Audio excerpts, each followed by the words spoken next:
salaamaaleykum yéen a ngi ak Sala fee mu fi ak feneen li ngeen di gis nii teg ko fataaya lan la ñaam bi je vous dis mes amours ñaam bi mel mi ngeen xam voilà gis ngeen ko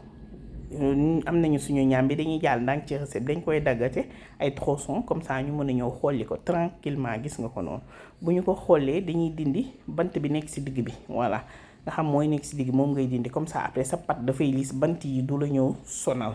voilà gis nga moom ngay dindi tranquillement buñ ko dindee ba mu set wecc ñu raxas ñàmbi bi ba mu set teg ndox ñëw def ko ci li ñuy def rek mooy ndox bi dañ ciy sànni xorom laal ci tuuti paprika mënul ñàkk suñu diggante gi ñu def ci suñu baaxam muso ay épicé bi laaj bi day ñëw indi ci kii bu neex donc suñu ñaam bi dañ koy aromatiser vous pouvez mettre les épices que vous voulez voilà bu ko defee gis ngeen ko noonu ñu daal di tëj bàyyi mu ñor suñu làmbee ba gis ni ñor na ñu jël suñu presse purée commencé di koy écraser waa ci tàngaay bi s'il vous plaît buñ ko écraser ba mu nooy voilà mais ku amul presse purée mën nga jël doowu fourchette ak écraser ko gis nga su écraser ba mu nooy léegi li ci des nag sa loxo moo koy ñëw def ñu daal di koy sotti ci plan de travail bi gis ngeen nu mu éparpillé woo mais bu leen inquiété ci tàngaay bi ngeen commencé seen loxo bu ko ñimee ngeen koy travailler ndànk-ndànk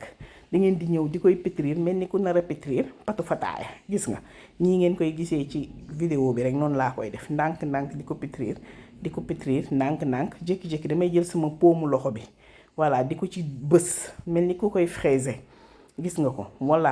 voilà di tojaale doom yi may sentir gis nga ko boo ko fraiser day tax li desoon ci pat bi te nooyul mu nooy nepp voilà gis nga ko noonu lu ma sentir comme doom ma toj ko voilà pétrir ko ba mu nooy nepp bu ko defee gis ngeen ko dañuy ñëw am suñu patu ñambi bi pare na ci stade bi ko xamante ni bii dafa xaw a nooy mën nga ci sànni tuuti farine mais man gis nga ko comme que xentoon naa ndox bi ba mu set donc amul benn ndox macha allah ma ñëw lal sama papier film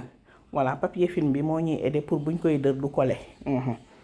bu doon pâte normale doo ko soxla mais pâte bi comme que c'est un peu collant ñambi bi da nga ciy laal papier film voilà gis nga ko ñu daal di koy defee neenu bu ko defee ñu def suñu farce ci digg bi daal di ñëw tëj tout simplement moom tam jarul ngay soxla ndox ak yooyu ak fourchette day tëju ñam bi dafa collant day coller dina tëju ñu ñëw def beneen forme bi gis ngeen ko voilà tuuti rek lañ koy dër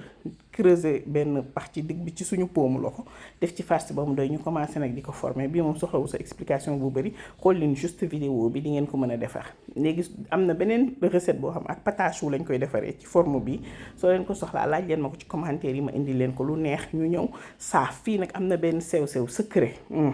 xam nga maa yéen amuñu na boo man su ma leen di jox recette lépp laa leen di wax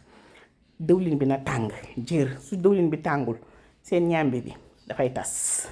lii nii dëwlin bu tàng jër moo koy saaf gis nga ko voilà te noonu tamit la croustillant wee macha allah gis ngeen ko buñ ko saafee ba présenté leen ko xaj na suñu digganteeg yéen ko jëlal na mu croustillant wee na mu rafetee super bon ma ubbi leen ko xaj na sama diggante yéen gis ngeen na mu filant wee donc gis nga bu leen recette bi neexee bu leen fàtte abonné aimer partager s'il vous plaît pour plus de visibilité s'il vous plaît lii nag xam nga su ma amut ak yéen nan la may jox goût bi akara la may sentir ma koy lekk j'ai bien l'impression que akara ñebbe laay lekk bisous mes amours